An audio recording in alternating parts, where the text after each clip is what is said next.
अस्सलाम वालेकुम दोस्तों, तव्हांखे ज़बरदस्त नई किस्त ड्रामे जी जेका तकरार ड्रामे के बारे में काफ़ी सारियूं ॻाल्हियूं अॼु शेयर कंदासीं ऐं नई अपडेट ॾींदा हलूं तकरार ड्रामे के बारे में। दोस्तों, मां तव्हांखे हिकिड़ी नई ॻाल्हि ॿुधाइण वारो आहियां तकरार ड्रामे जी, ऐं इन जी इहा ख़ासियत बि तव्हांजे साम्हूं शेयर कंदुसि। जेका मूं वटि हिकु ज़बरदस्त ऐं वॾी बिग अपडेट आहे।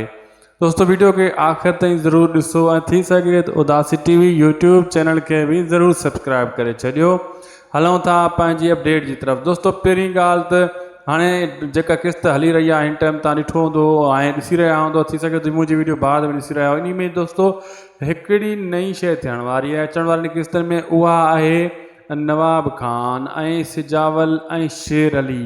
आख़िर इन्हनि मां आख़िरी विलन कहिड़ो बचंदो? छाजे करे हिन टाइम हीरो तो को साम्हूं ज़ाहिर थिए कान थो, टई विलन के हिसाब सां बीठा आहिनि।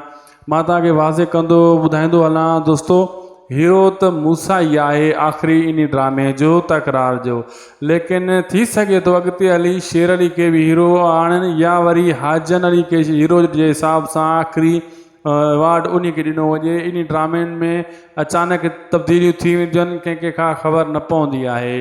बहरहाल अचण वारनि किस्तनि में शेर अली सॉरी जेको सिजावल नवाब मूसा ऐं दरिया खान के छॾाईंदो, उहे जेको आहे नवाब खान खां शर्तूं मंझराए इन ॿिन्ही दोस्तनि खे छॾाए ऐं घर वठी ईंदो। इहे इन्हनि जो ठाह बि करण जी पूरी पूरी कोशिशि कंदो ऐं इहे दोस्त ॿई मूसा ऐं दरिया खान आराम सां जेल मां निकिरी ईंदा। नवाब खान मजबूर थी पवंदो कोर्ट वारे केस जे मसइले में ऐं इन्हनि मां हथ कढणा पइजी वेंदा उनखे।